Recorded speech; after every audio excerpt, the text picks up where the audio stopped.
నమస్కారం. కుల వివక్ష లేని సమాజం కోసం మతం మారుతున్నారా? హిందూ ధర్మంలో లోపాలు ఉన్నాయని చెప్పి వేరే మతంలోకి వెళ్తే అక్కడ అందరూ సమానంగా చూస్తారని నమ్మిస్తున్నారా? అయితే మీరు ఈ రోజు తెలుసుకోవాల్సిన ఒక చేదు నిజం ఉంది. అంటరానితనం కేవలం ఒక చోటే కాదు, మతం మార్చుకున్నా సరే అది నీడలా వెంటాడుతుందని మీకు తెలుసా? సాక్షాత్తు దైవం కొలువయ్యే చర్చి లోపలే కుల వివక్ష కొరలు చాస్తుందని మీకు తెలుసా? మచిలీపట్నం సిఎస్ఐ చర్చిలో జరిగిన ఆ దారుణం వింటే మీరు షాక్ అవుతారు.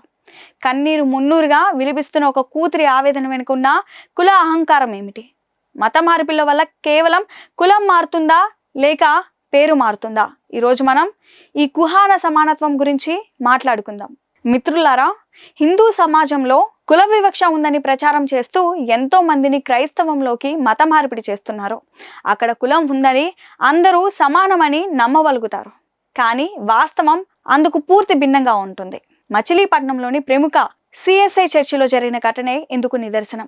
జాకబ్ జాన్ అనే ఒక పెద్ద ఆయన మరణిస్తే ఆయన సమాధిని చర్చి ప్రాంగణంలో నిర్మించేందుకు అక్కడి చర్చి పెద్దలు, ముఖ్యంగా దత్తు మరియు ఇతరులు అడ్డుపడ్డారు. దానికి కారణం ఏంటో తెలుసా? జాకబ్ జాన్ గారు చిన్న కులానికి చెందిన వారని భావించడమే. మతం మారినా సరే ఆ వ్యక్తి చనిపోయిన తర్వాత కూడా అతని కులాన్ని చూడటం ఏ రకమైన మానవత్వం?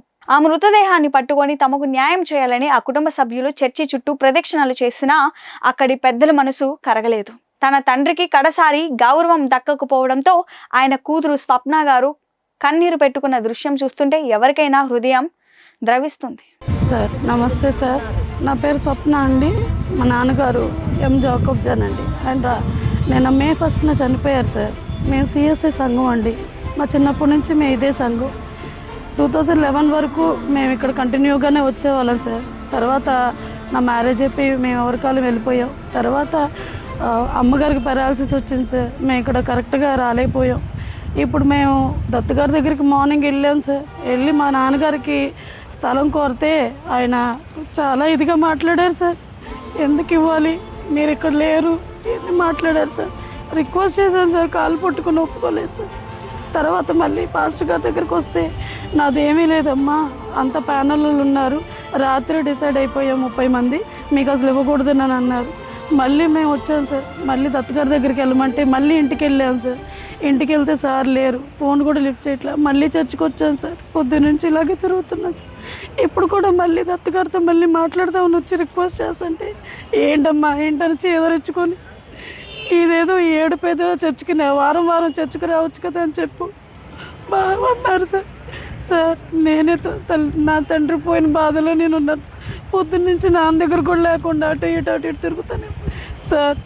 నాకు సార్ మా తాతగారు, మా నాయనమ్మ, మా మేనత్త వాళ్ళు 2 భర్తలు, 8 మంది సమాధులు ఇక్కడే ఉన్నాయి సార్. కానీ మీకు లేదని అంటున్నారు సార్. సార్ మాకు సమాధికి ఇక్కడ ప్లేస్ రాకపోయినా పర్వాలేదు సార్. నేను ఈరోజు బాధపడ్డాను సార్. నేను చాలా వాల్యుబుల్ టైం నేను మిస్ అయ్యాను సార్. ఇంకో రోజు ఇంకొకరికి ఇలాంటి బాధ కలగకూడదు అని చెప్పి మీకు నేను కంప్లైంట్ పెడుతున్నాను సార్. ఒకప్పుడు నేను ఇక్కడ నిర్మలా హై స్కూల్లో టీచర్గా కూడా చేశాను సార్. నా పేరు స్వప్న అండి. నేను ఇప్పుడు ప్రజెంట్ నేను విజయవాడలో ఉన్నాను సార్.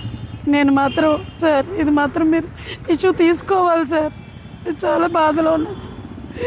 చాలా ఇబ్బందిలో ఉండి మాట్లాడుతున్నాను సార్. Thank you sir. మతం మారితే మన కష్టాలు పోతాయని, గౌరవం దక్కుతుందని నమ్మిన వారికి ఈ ఘటన ఒక కన్నువిప్పు కావాలి. చర్చిలో కూడా అప్పర్ కాస్ట్ చర్చిలు, లోయర్ కాస్ట్ చర్చిలు అని విడదీసి చూస్తున్నారంటే అసలు మత మార్పిడి వల్ల సాధించేది ఏముంది? హిందూ ధర్మాన్ని తక్కువ చేసి చూపేవారు ఈ వాస్తవాలను ఎందుకు దాచిపెడుతున్నారు? మతం మార్చుకుంటే మీ ఆచారాలు మారుతాయి, మీ దేవుడు మారతాడు, కానీ కుల వివక్ష అనే జబ్బు అక్కడ కూడా పొంచి ఉంది. అందుకే మిత్రులారా, కేవలం సమానత్వం దక్కుతుందనే భ్రమలో మత మార్పులకు లొంగిపోవద్దు. మన ధర్మంలో ఏవైనా లోపాలు ఉంటే వాటిని మనమే సరిదిద్దుకోవాలి తప్ప పక్క మతంలోకి వెళ్తే అక్కడ స్వర్గం ఉంటుందని అనుకోవడం పొరపాటు. మచిలీపట్నం ఘటన మనందరికీ ఒక పాఠం కావాలి. అంటరానితనం పాటిస్తున్న ఇలాంటి చర్చి పెద్దల తీరును సమాజం గమనించాలి. చివరిగా ఒక మాట, గమ్యం తెలియని ప్రయాణం కంటే మన మూలాలను గౌరవించడం మిన్న. మత మార్పిడి అనేది సమస్యకు పరిష్కారం కాదు, అది మరో కొత్త సమస్యకు నాంది మాత్రమే. ఈ ఘటనపై మీ అభిప్రాయాలను కమెంట్ రూపంలో తెలియజేయండి. మత మార్పుల్లో వెనుకున్న ఇలాంటి వాస్తవాలను మరిన్ని తెలుసుకోవడానికి మన మైండ్ మీడియా ఛానల్ను వెంటనే సబ్స్క్రైబ్ చేసుకోండి. ఈ వీడియోను నలుగురికి షేర్ చేసి సమాజంలో చైతన్యం నింపండి. ధన్యవాదాలు. జై Hind. Mind Media, the voice of India.